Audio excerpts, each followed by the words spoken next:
All right, we have the ever-growing scandal with the GSA, and Darrell Issa is with us. He is investigating with the House Government Reform and Oversight Committee, and he's here to shed some light on what this is all about and what his investigation means and how far this is going to go. And, Congressman, how are you?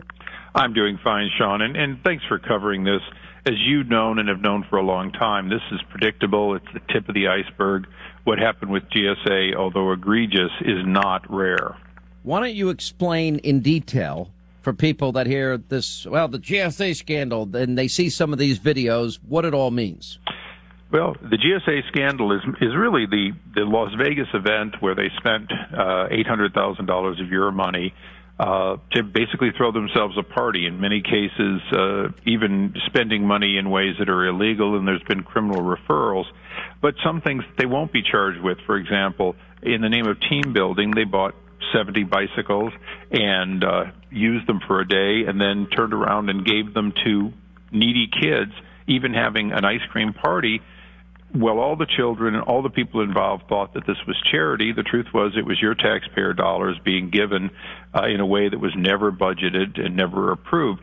But worse than that, they made multiple trips with their family to enjoy luxury Las Vegas vacations on the taxpayer dollars. Again, probably will never be charged under our law, and it's the reason that we need to have so much more transparency and accountability than we have, because the good federal workers who don't do that are just as outraged as you and I are. Well, and this is the problem here. You've got, what, an $822,000, $751 conference, and many of the expenditures are totally wasteful.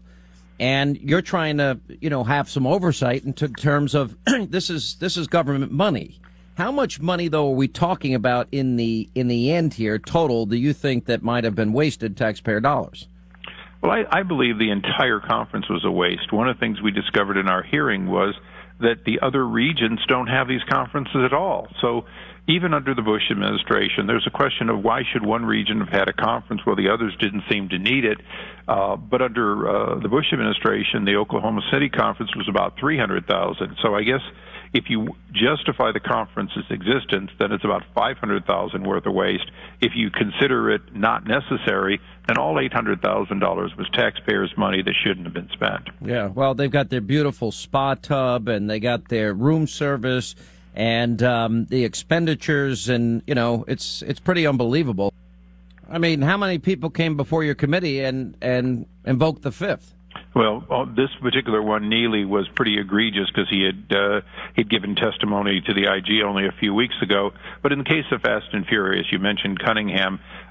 This is an individual who is enjoying his 30-year retirement check, has a new job that he clearly, with what we think he did and participated in Fast and Furious, there should be questions. Our intention is to bring him in and see if the same thing occurs, that once again, either directly or indirectly, the administration is either lying to us or not giving us the answers on Fast and Furious. Sean, as you know, the IG has 80,000 pages of documents. We've gotten less than 7,000. I can't think of a better example of stonewalling than internally they're willing to cooperate, but externally they have no intention on working with us. So in other words, they're going to do the same thing that they have been doing with the Fast and Furious. When the president came out and he weighed in on the Sandra Fluck controversy, I actually thought of you because you have been talking about this immigration guy. Brian Terry is his name. Yes, the Border Patrol agent. Border Patrol Brian agent. Terry. All right, and he was killed with these weapons that the government purchased. And did the president ever call his family? Do you know? Now, as far as we know, he hasn't. As a matter of fact, to get Eric Holder to make a call really required shaming before our committee. And as far as we know, Eric Holder and Janet Napolitano, the Secretary of Homeland Security, they've never been willing to commit to just talk to each other since, the Homeland Security agent, Jaime Zapata, similar situation, killed with weapons that never should have been in the hands of the bad guys. Did their family get a call? Do you know? No, as far as we know, they never had, and they certainly are being stonewalled on answers. And this is the problem: is even the grieving families are not getting answers. But the answer, ultimately, I'm afraid, in both cases, is Law enforcement didn't do what they should have done in a timely fashion, and the administration is pushing back to make sure it's not discovered before the election. And who is the president going to blame for this one? Is this going to be George W. Bush's fault, or the tsunami's fault, or the earthquake's fault? Whose fault is this ultimately?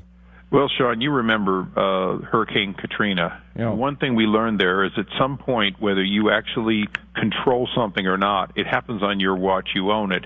The GSA scandal, the president owns this. Fast and Furious, the president owns it.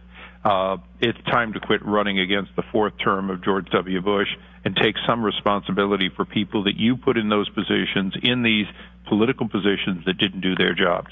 All right, Congressman Issa, we always appreciate you being with us. Thank you for your time and your diligent work, and we'll continue to follow this, the latest scandal, very closely.